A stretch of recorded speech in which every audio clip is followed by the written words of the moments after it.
Ini adalah mesin demineral tipe 50 liter. Cara meregenerasi perangkat kendi mas. Saya ingin menunjukkan kepada sahabat kendi mas bahwa meregenerasi peralatan demineral dari kendi mas ini sangatlah mudah. Di sebelah sini ini ada tong bahan cuci. Ya, ada tong bahan cuci ini. Nah, ini adalah bahan cuci kation. Dan yang di sebelah sini ini bahan cuci anion. Jadi kalau saya meregenerasi seperti sekarang ini, saya cukup menghidupkan tombol power ini, ya. Saya hidupkan tombol power, kemudian saya buka keran regenerasi ini. Ini regenerasi anionnya, kerannya warna merah. Saya buka 2, kemudian saya hidupkan listrik dan saya hidupkan tombol regenerasi. Ya, di sini ada tulisan regenerasi pompa kation. Yang di sini regenerasi pompa anion. Ya. Jadi saya tinggal pencet tombol sehingga saya tidak susah-susah mencampur, menuang lewat tutupnya ini, ya. Tidak lagi. Jadi saya tinggal regenerasi dengan cara seperti ini. Jadi air ini berjalan secara sirkulasi. Jadi pencucian itu betul-betul bersih karena jika kita lihat ini jalannya sirkulasi seperti ini, ya.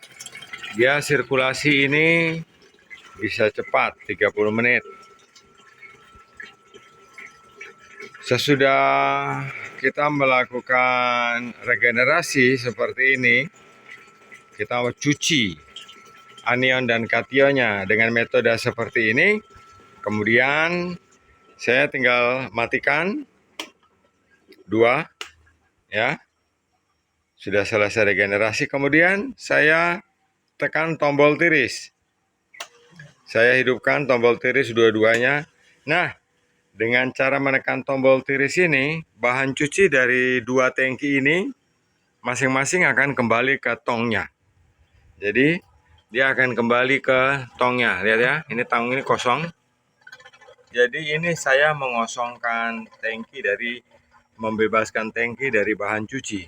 Ya, nanti bahan cuci ini akan kembali seperti semula di dalam tong ini, dua-duanya. Itu mudahnya. Ini kita menunggu supaya semua bahan cuci itu kembali ke tong ini. Nah, sekarang setelah kita selesai melakukan regenerasi, ya, ini tadi kan tiris menyala seperti ini, ya, kita matikan. Sudah selesai kita melakukan regenerasi, kita buang. Pembuangan ini tujuannya adalah untuk membuang sisa bahan cuci yang tertinggal di dasar sin. Jadi kita buang dengan cara membuka 2 keran pembuangan ini. Kemudian ini juga saya buka supaya ada udara sehingga pembuangannya bisa turun. Putih-putih yang kita lihat yang keluar dari pembuangan kation maupun pembuangan anion, itu kita bisa lihat ada putih. Putih itu adalah zat kapur, zat besi, dan semua mineral air yang sudah diikat atau ditahan di dalam tangki resin, anion maupun kation. Ada zat kapur, besi, mangan, timah, dan semua kandungan mineral air akan terbuang. Sahabat kendi mas, jika kita sudah melakukan regenerasi dan kita sudah membuang semua sisa bahan cuci yang tertinggal di dalam tangki anion maupun kation, dan kotoran, kapur, mineral air, dan lain-lain semuanya sudah keluar, kemudian kita lakukan pembilasan. Cara melakukan pembilasan, berarti kita harus tutup dulu keran buang ini ya. Keran buang kita tutup, dua-duanya anion dan kation. Kemudian keran bilas tetap terbuka, dua-duanya. Kita tinggal memasukkan air. Ini adalah air masuk dari filter sana. Ya, saya buka. Kita akan membilas lebih dulu kationnya. Kita biarkan sampai tangki ini terisi penuh oleh air.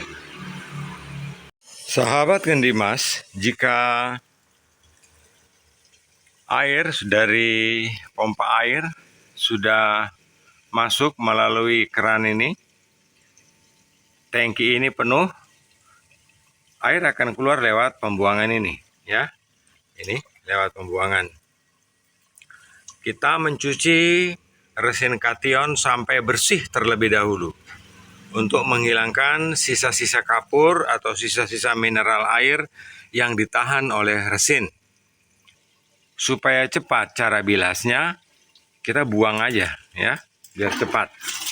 Jadi kita buang seperti ini.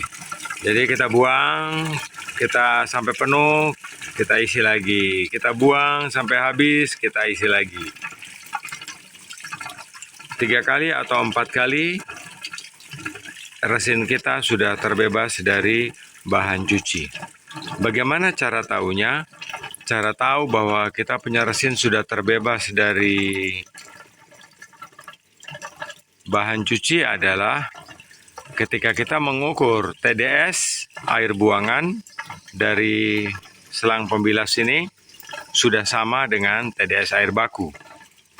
Jadi kalau TDS air baku kita itu seperti di tempat saya ini 260, berarti saya akan mengukur TDS di selang ini nanti adalah 260 untuk menandakan bahwa resin ini sudah bersih.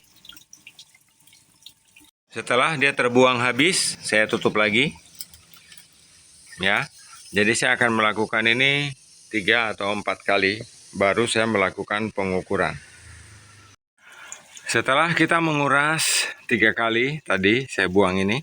Kemudian sekarang saya akan melakukan pengukuran pada pembuangannya.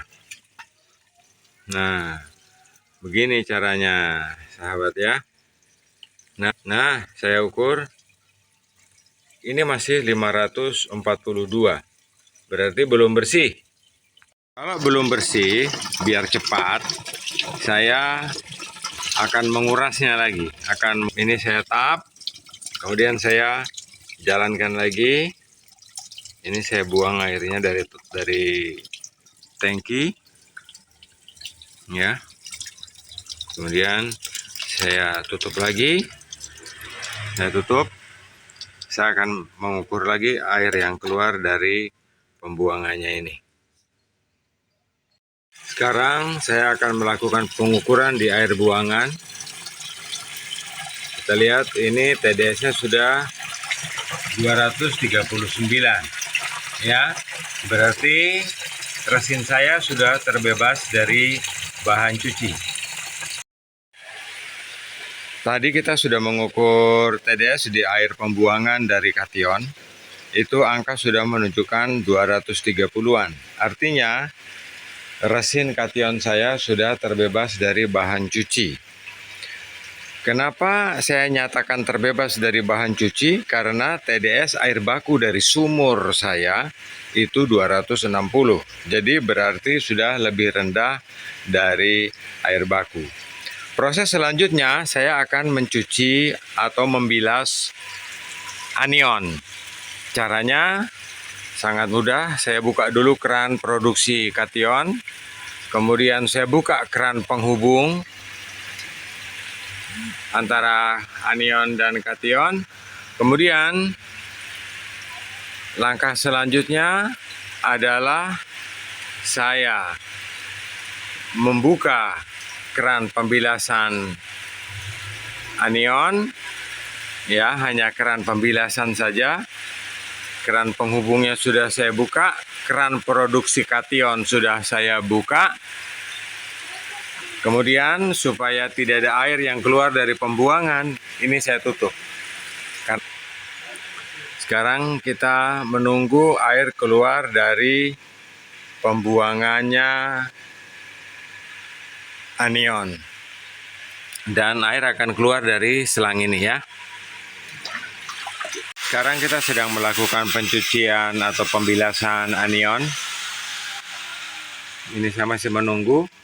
Dan sekarang saatnya saya mengukur hasil pembilasan dari anion.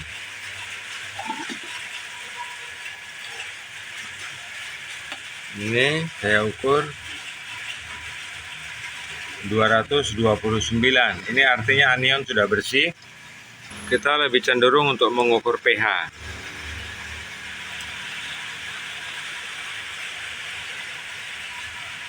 Ini adalah TDS dari hasil pencucian, dan sekarang saya harus mengukur pH-nya. pH-nya di 7,2, dan artinya sekarang saya sudah siap untuk melakukan produksi. Saya hidupkan TDS meter. Kemudian saya buka keran produksi. Ini juga saya buka. Kemudian keran pembilasan saya tutup. Teman-teman, di sini saya ada buka keran panik namanya ya. Keran panik ini tujuannya adalah untuk menghindari jangan sampai karena ada kesalahan kemudian air cucian masuk ke dalam toren penampungan. Jadi saya harus kontrol. Tetapi saya sudah melihat bahwa TDS yang dihasilkan sudah cukup bagus, ya, sudah turun terus bagus, sehingga saya sudah siap untuk melakukan produksi. Jadi saya melakukan produksi, saya buka keran produksi hijau, saya tutup keran pembilasan, saya buka keran out menuju toren. Di sini adalah keran panik untuk mengukur hasil, tapi saya sudah melihat hasilnya bagus di 40, TDS 40. Sekarang saya tutup keran ini, saya tutup. Nah ini, saya tutup. Sudah selesai. Sekarang air akan masuk ke toren penampungan saya yang 3.000 liter.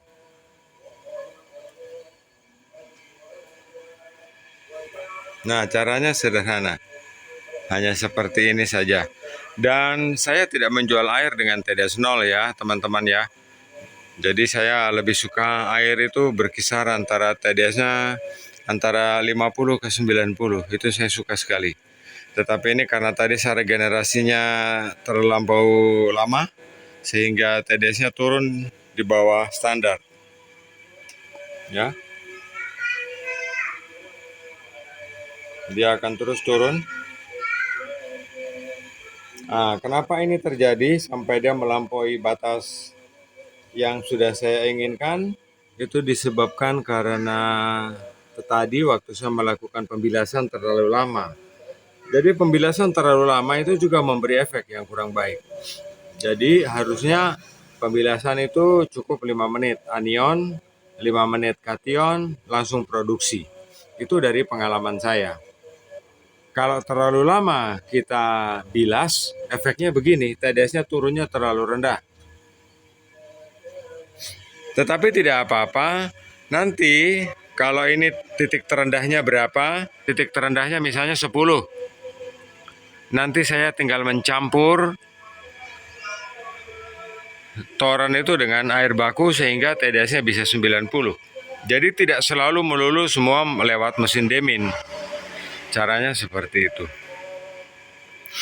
Dan ini sangat menarik karena di dalam pengelolaan manajemen air, kita dengan cara tidak mengejar TDS 0, kita akan bisa menghasilkan air dengan biaya regenerasi hanya 25.000 untuk 4 kali regenerasi, dan kita bisa menghasilkan air 5.000 liter pada TDS 90 dari air baku 260. Demikian sahabat Kendimas, kenapa saya lebih cenderung menggunakan mesin demineral daripada mesin RO, sebab biaya produksinya super murah ya. 1 liter atau 1 galon itu kita hanya membutuhkan biaya sebesar Rp250 dibanding dengan menggunakan mesin RO karena pompanya cukup berat. Kalau ini kebetulan saya tidak pakai pompa ya teman-teman. Di sini tidak ada pompa air karena saya menggunakan gravitasi. Jadi toren saya ada di atas di lantai 2. Jadi saya tidak menggunakan pompa air. Saya menggunakan gravitasi untuk produksi. Ini toren saya sudah penuh. Saatnya saya menghentikan produksi, dan pada TDS menunjukkan angka 28,5. Jika sudah selesai, saya menutup keran produksi. Semua keran produksi saya tutup karena ini sudah selesai produksi. Selanjutnya, saya akan mengosongkan tangki. Ini wajib ya. Jadi ketika kita sudah selesai produksi, tangki anion dan kation harus dalam keadaan kering. Ini TDS akhir, saya matikan. Listriknya saya matikan. Kemudian saya kosongkan. Ini saya harus buka karena untuk udara. Kalau tidak ada udara, nanti air tidak mau keluar. Jadi ini saya buang. Saya kosongkan yang tersisa di tangki media supaya kering. Jadi resin harus tetap kering pada waktu kita tidak melakukan produksi. Terima kasih atas atensinya. Selamat bermalam minggu. Salam Kendimas.